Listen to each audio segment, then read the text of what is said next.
बहुजन समाज की अस्मिता की लड़ाई लड़ करके बाबा साहब ने आज़ाद किया, उस शूद्रों के जीवन से हमें आज़ाद किया और भारत के मुख्य धारा में हमें ला खड़ा किया। उन सामंतवादी और मनुवादी व्यवस्था को दरकिनार करते हुए एकमात्र शख्स थे।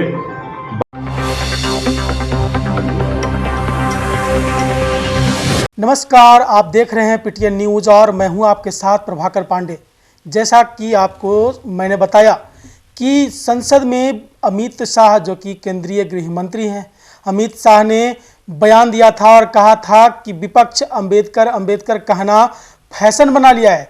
तब से लगातार विपक्षी हमलावर होते नजर आ रहे हैं। अमित शाह को लेकर कई बयान सामने आया और कई लोगों ने अमित शाह को तो गालियां तक दे दी। सीधे तौर पर कहा कि अमित शाह पागल हो गए हैं। लालू प्रसाद यादव ने कहा कि अमित शाह पागल हो गए हैं, राजनीति छोड़ देनी चाहिए और इस्तीफे दे देनी चाहिए। तो कई नेताओं ने हमलावर करते नजर आए। कांग्रेस के प्रदेश अध्यक्ष अखिलेश सिंह ने भी बड़ा बयान दिया, धरने प्रदर्शन दिए। लेकिन एक बार फिर से बहुजन समाज पार्टी के प्रदेश प्रभारी अध्यक्ष अनिल कुमार ने बड़ा बयान दे दिया है। कहा है कि अमित शाह जिस तरह से संसद में भीमराव अंबेडकर को अपमानित करने का काम किया है और उतना ही नहीं अपमानित किया लेकिन माफ़ी भी नहीं मांगा। सबसे दुर्भाग्य की बात है कि अभी तक देश के जनता से अमित शाह माफ़ी नहीं मांगा है। हमारे आराध्य देवता को, हमारे आइडियोलॉजी को अपमानित करने का काम किया है।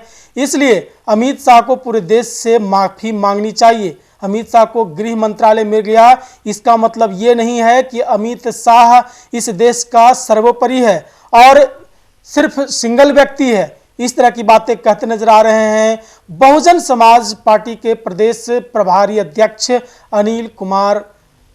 तो क्या कुछ कहा है, छोड़े जाते हैं आपको उनकी बातों के साथ। आप सभी को जय भीम। आज हम सभी यहाँ बहुजन समाज पार्टी के कार्यालय में किसी खास मकसद से मीडिया बंधु को बुलाए हैं और वो मकसद है अपने बहुजन समाज की अस्मिता की लड़ाई। जिस बहुजन समाज की अस्मिता की लड़ाई लड़ करके बाबा साहब ने आज़ाद किया, उस शूद्रों के जीवन से हमें आज़ाद किया और भारत के मुख्य धारा में हमें ला खड़ा किया। उन सामंतवादी और मनुवादी व्यवस्था को दरकिनार करते हुए एकमात्र शख्स थे बाबा साहब, जिन्होंने सारी सामंतवादी और मनुवादी ताकतों पर कुठाराघात करते हुए आज़ाद भारत में शूद्रों को भी आज़ाद पंछी बना दिया और उन सामंतवादी और मनुवादियों के सामने नहीं बराबर ला खड़ा किया कि अब भारत में कोई बड़ा और छोटा नहीं होगा, सब एक बराबर होंगे। ये उस बाबा साहब के सुंदर संविधान की बदौलत, बाबा साहब के उस महान शख्सियत की बदौलत और बाबा साहब ने जो तामील लिया, जो शिक्षा ली अलग अलग देशों में जाकर के, उसकी बदौलत हम सभी आज़ाद हुए। गले से घंटियां हटी, कमर से झाड़ू निकले, शिक्षा का अलग हमारे अंदर भी जगाने की बात बाबा साहब ने की। हमें भी स्कूल और कॉलेज जाने की आज़ादी हुई, हमारे पूर्वजों को भी नौकरियां मिली। तो ये सभी उस बाबा साहब का देन है। और आज कोई व्यक्ति जो अपने आप को इतना बड़ा ओहदा बना रहा है, एक गृह मंत्रालय क्या मिल गया, वो लग रहा है कि हम भारत के सबसे अकेला हम ही हैं।